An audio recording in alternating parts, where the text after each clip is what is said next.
온갖 우상 숭배가 자행된 이스라엘 산이라는 구체적인 장소를 향해서 선포되는 하나님의 말씀입니다. 6장 전체의 구절을 먼저 간단히 살펴보면 예언을 시작하는 도입부가 이제 두 곳이 있는데, 하나는 1절 여호와의 말씀이 내게 임하여 이르시되 하면서 도입부가 시작이 되고, 또 하나의 두 번째 도입부는 11절의 앞부분인데 주 여호와께서 이같이 이르시되 하면서 두 번째 예언의 도입부가 시작이 됩니다. 그러니까 6장에는 하나님께서 두 번 말씀하시는 내용이 담겨져 있습니다. 먼저 첫 번째 1절 이하에 나오는 첫 번째 예언의 내용을 살펴보자면 이스라엘 산들이 이제 등장을 합니다.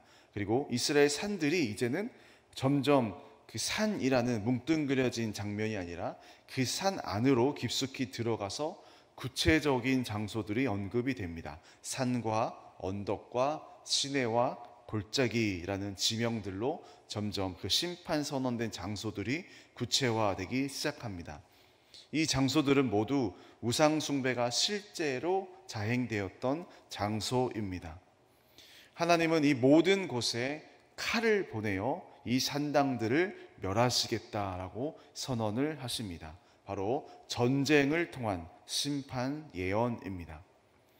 그리고 3절 말씀 하반부에 보시면 나 곧 내가 칼이 너희에게 임하게 하겠다라는 무서운 말씀을 하나님께서 하시는 것입니다. 그러니까 전쟁을 통해서 칼을 보내서 이곳에 들이닥치게 되고 이곳의 모든 산당들이 다 멸절시키겠다라고 말씀을 하시고, 이 모든 일들은 심판의 주체 되시는 하나님이 하시는 일이다라는 것을 선언하시는 겁니다.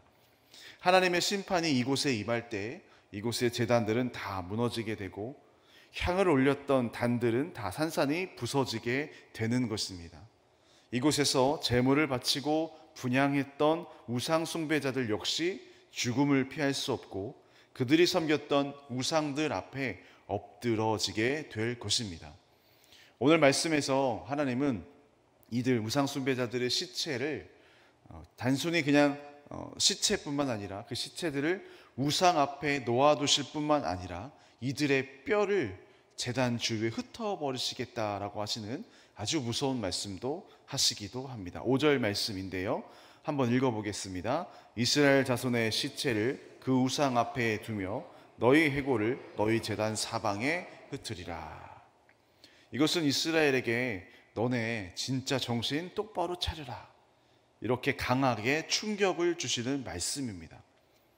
오늘 이 말씀은 우상들이 자기 자신을 지켜준다는 그 확신을 가지고 그 우상을 숭배했었는데요, 하나님께서 그 우상들을 흩으시고 부수고 한 번에 멸절하시는 그 말씀들의 장면들을 보여주시면서 이 우상들은 아무것도 아니다, 이 우상, 너희들이 섬겼던 그 우상들은 허상에 불과하다라는 것을 다시 한번 알려줍니다. 우상 숭배의 대가는 이토록 무서운 심판이다라는 것을 확실하게 말씀해 주십니다. 여러분, 우상은 아무것도 아님을 우리가 다시 한번 깨달아야 할 줄 믿습니다. 오늘 여러분은 누구를 믿고 있습니까? 오늘 여러분은 누구를 따르고 있습니까? 오늘 여러분은 하나님보다 더 우상시 여겼던 것들을 어떤 것들이 있을까요? 여러분, 우상은 헛됨입니다.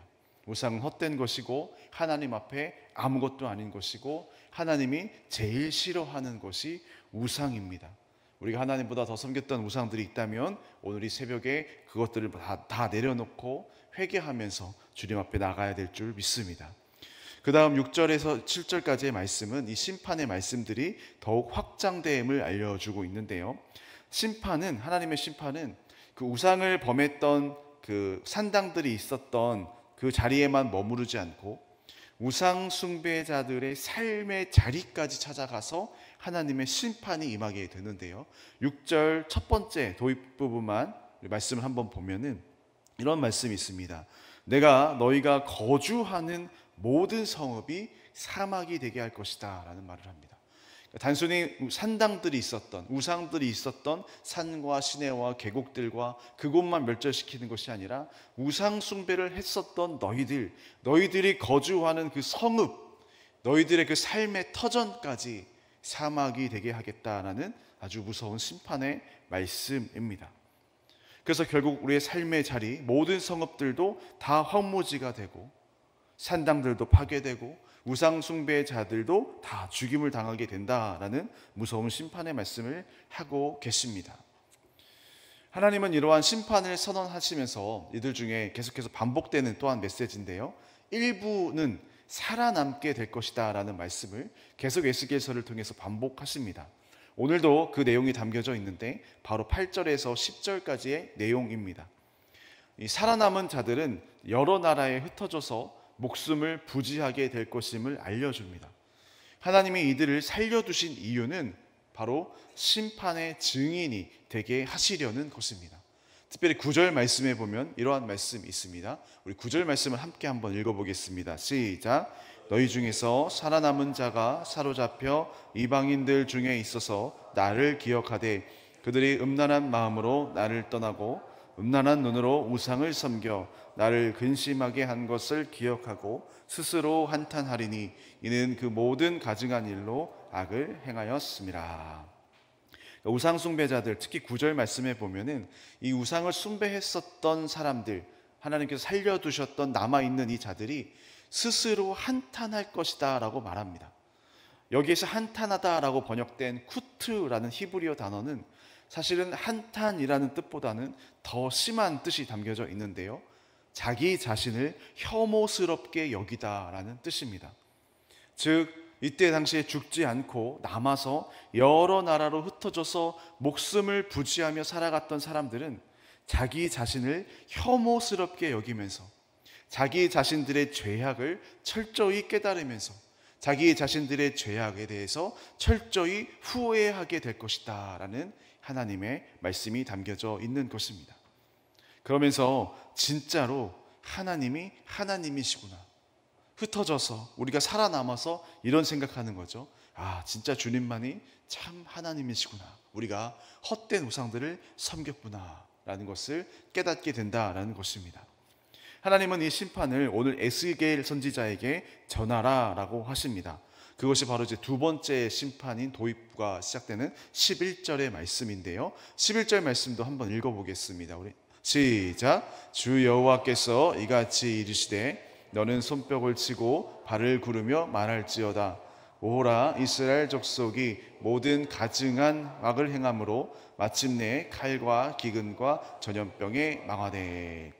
특별히 두 번째 심판의 도입부에서는 에스겔에게 어떠한 방식으로 말해라 라는 것을 알려주는데요, 에스겔에게 손뼉을 치면서 발을 구르면서 이 심판을 말하라 라고 하십니다.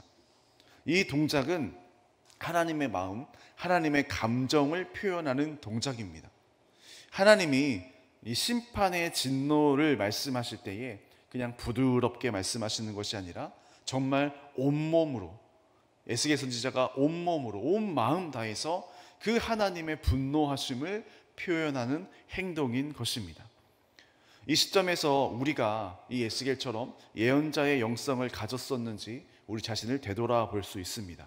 우리는 그 우상들 앞에서 또는 그 우상을 숭배하는 숭배자들을 우리는 보면서 우리는 어떤 감정이 들고 어떤 마음이 들고 있는지, 저도 설교를 준비하면서 스스로 제 자신을 되돌아보았습니다.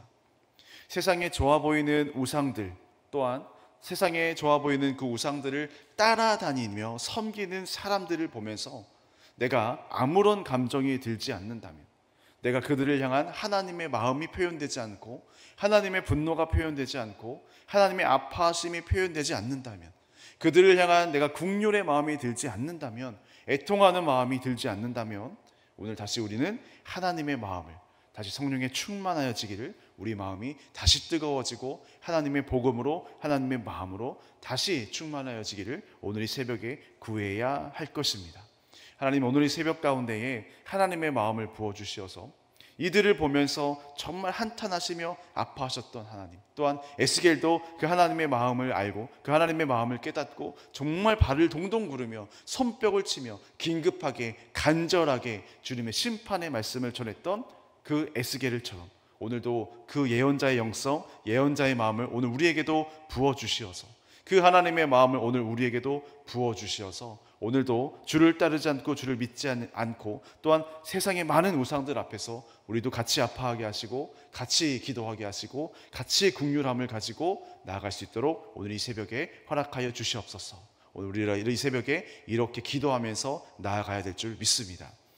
하나님께서 합당하게 쓰시는 그 사람들, 하나님께서 자신의 도구로 쓰기 위한 그 사람들, 하나님께서는 성경에 보면은 그 자신의 도구로 쓰임받게 하기 위해서 하나님은 그냥 사용하지 않으시고 반드시 그 사람을 훈련하시고 단련시키시고 그 사람이 깨끗하게 되기를 원하신다라는 것을 성경을 통해서 알게 됩니다.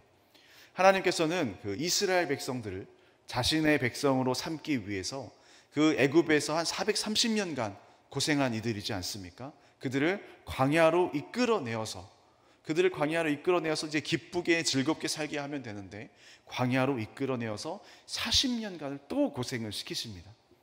이것은 이스라엘 백성들이 애굽을 사실 탈출하는, 홍해를 건너는 것은 사실 며칠 걸리지는 않는 아주 짧은 시간인데 그 40년 동안 또 고생을 시킨 이유는 이스라엘 백성들에게 새겨져 있었던 그 애굽의 속성들, 애굽의 죄악들, 세상의 죄악들, 그것을 뽑아내는 데만 40년이 걸렸다라는 것입니다. 바로 이 연단을 통해서 이스라엘은 그 40년 동안 하나님만을 바라보며 하나님만을 신뢰하는 믿음이 생겼고, 그 연단을 통하여서 오직 그 말씀 붙잡고 믿음으로만 요단강을 건너가 마침내 가나안 땅에 들어오게 되었다라는 사실입니다. 오늘 우리 한 사람 한 사람을 이렇게 연단하시고 이렇게 훈련하시는 줄 믿습니다. 여러분, 우리의 삶 가운데 이러한 연단과 훈련은 끊이지 않습니다. 우리의 삶 가운데에 언제나 우리를 넘어뜨리려고 하는 우상들이 많고 우리를 넘어뜨리게 하는 우상 숭배자들이 많습니다. 우리는 그 우상들 앞에 마음이 휩쓸리는 것이 아니라, 우리는 그 우상들 앞에 넘어지는 것이 아니라 오늘도 나를 단련하시고 훈련하시는 그 주님의 훈련 앞에 우리가 담대하게 나아가서 그 모든 우상들을 다 타파하고 그 모든 우상들을 다 내려놓고 오직 우리의 삶 가운데 주님의 십자가만 있고 오직 하나님만 계시고 주의 말씀만 따라가기를 다시 한번 결단하시는 이 새벽 되시기를 주님의 이름으로 축원합니다.